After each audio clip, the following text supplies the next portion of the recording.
Back live on the Hill this morning. You know, this Tuesday is Giving Tuesday. That's a movement that encourages people around the world to give back, locally and nationally and globally. Here in our area, Women Giving Back is a nonprofit group in Virginia that has been helping thousands of women and children in crisis for 12 years. Nicole Morris is the executive director of Women Giving Back, and Gester Pino is a family support specialist in INMED Partnerships for Children. We appreciate both of you coming in this morning. Thank you for having us. So, this is one of those great groups where the name of the organization tells you what the organization is. So how did it get started? What was the genesis of Women Giving Back? Well, Women Giving Back started actually through another nonprofit organization. And they really interviewed a lot of the shelter partners and the case managers in the area to see what the biggest need was. What were you finding was the biggest need? There are a lot of families that are without job.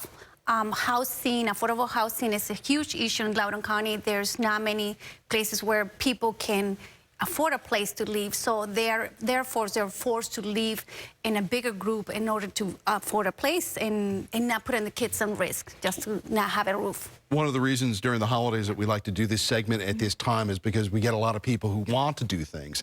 You know, especially during the holidays, you want to feel like you've contributed to somebody's life. But somebody who's living on the edge financially doesn't have the wherewithal sometimes to do things like, you know, purchase items for their kids if it's a choice between the food bill or, you know, a gift item. So what are you trying to do as far as bridging that for these families this time of year? Well, obviously, as Gester said, the cost of living is just extremely high in our region. And so to have to make decisions based on food, rent, or toys for their kids during the holiday season is really tough.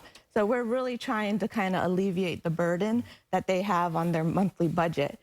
So we supply clothes, but then we do seasonal items as well. We do back to school supplies, we do Halloween costumes, and then toys is a big one. And it makes life feel a little bit normal for these families that are struggling. Take a look at this.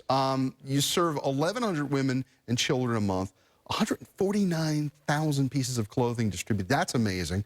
742 new volunteers joined last year, more than 230 toy and clothing drives a year. I mean, that's not just a holiday effort. That is a year-round army you've got working on this. We have some of the items maybe, you know, to suggest for people along the way. Different organizations have different ways they like to collect this stuff. So how do you like to do it? Is it better to have a check, or people actually go out and buy items and bring them to you? Monetary donations are great as well, but a lot of people like to actually go shopping, and we always, these are just sample items that we've gotten in, but like we always forget about our teens too, because we always go for the cute toys. But our teen girls would love the makeup kits, our boys like the headphones and the technical gear. And then we're collecting donations throughout the area. Any M&T Bank branch, you can drop off a brand new unwrapped toy all the way up until December 13th. Now, when you talk to these families, what's their biggest concern this time of year? Because, you know, young people especially, they go to school. Other kids might know about whatever financial straits they're in. It's hard sometimes with kids when, you know, they get into these conversations. So is that part of trying to put them at ease, is to make them understand that there is not only support, but there's care out there as well, that people care about them? You're correct. There's a lot of pressure, peer pressure right now, and we've seen it a lot in the schools where, you know, some of the kids might have some, you know, access to technologies, iPhones, and some of the kids cannot afford it. So, it's a status symbol. It's a status symbol now.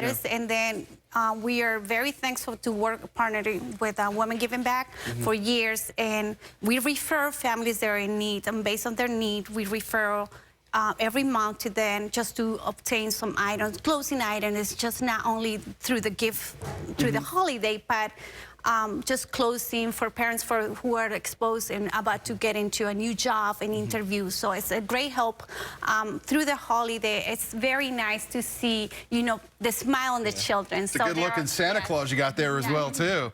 Yeah, and Santa comes and takes pictures with the family, and it really brings some normalcy back into these families' lives. Before we leave, we want to throw this graphic up. This is where you can do these donations.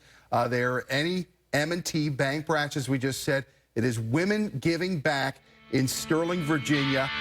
It's a great organization that is doing great deeds at this time of the year when there is so much need out there, and you can make yourself feel a lot better helping them out as well. We thank you so much.